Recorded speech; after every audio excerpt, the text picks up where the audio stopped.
Hello, Founder Fam. We are back with another episode of Founder Unfiltered. Let's get into it. If you're thinking about using yapping as a way to monetize and create additional income for you, you're not the only one. With Jessi Jean having a 13-day launch that has produced over $1.2 million, that's really proven to a lot of us that courses have not died off, neither have digital workshops, and that you really can make this happen. And I believe she said she did it all organically, like not even with paid ads.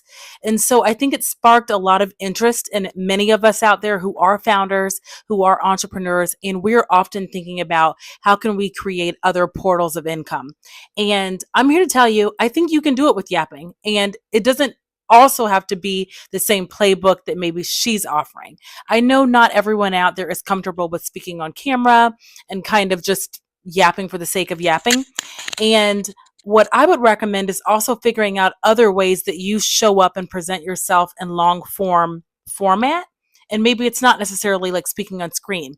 It could be written word. It could be, like through long captions. It could be through longer articles on LinkedIn. It could be through longer articles on Substack, and to share and give an example around that. Not that I've figured out how to monetize that aspect of it yet, but I tend to look at it as top of funnel. So recently on LinkedIn, as I shared in prior episodes, I've been doubling down on connecting with integrated medical clinics and connecting with wellness founders from like a physician and MD lens. And one of the ways I've been doing that is by not showing up necessarily on camera on LinkedIn, but by writing longer articles around speaking to that particular founder and their pain point. And then when I think about it from the Substack lens, my focus lately has been on just top of mind, which is essentially yapping, right?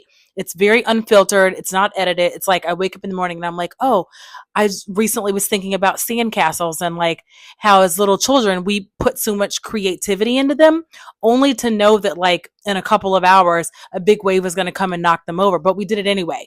And I put that on Substack. And so I think yapping can be so much more than like what meets the eye, and it can present and come out in many different ways. So if you're a founder and or any sort of a creator and you're thinking about, okay, I've just seen that this yapping challenge has literally produced over $1 million for one particular creator.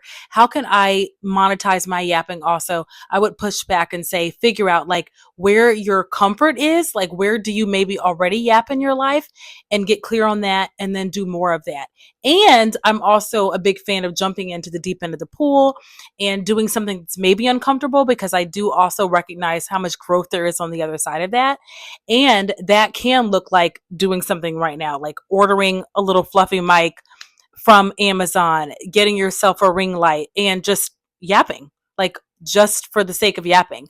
And maybe you're not producing anything from that. Maybe you're not even posting it online yet. It could just be for you to even figure out, like, am I comfortable on camera? Can I get myself comfortable on camera? Because I do think so much growth comes from the other side of that.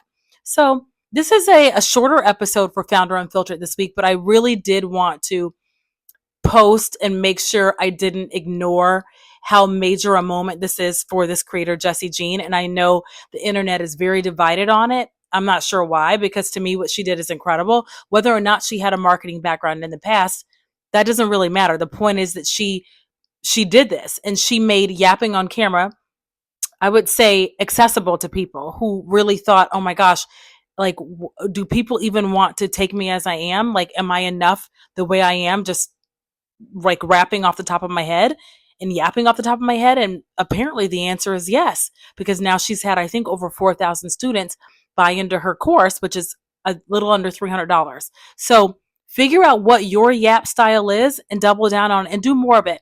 And feel free to share in the comments with me. Feel free to post on your own and see how you feel around it. But I love the feedback, and I would love to hear what your growth pattern is around this if you're choosing to do your own yap style too. So lots of luck to you out there if you're thinking about creating your own yap challenge, or maybe you're wanting to join Jessi Jean's, or just figure out like what yapping even means to you. I'm here for you. I want to see you win. I want to see myself win. And I will be back with another episode of Founder Unfiltered. This is Natasha Maxwell, and I'm signing off. Bye.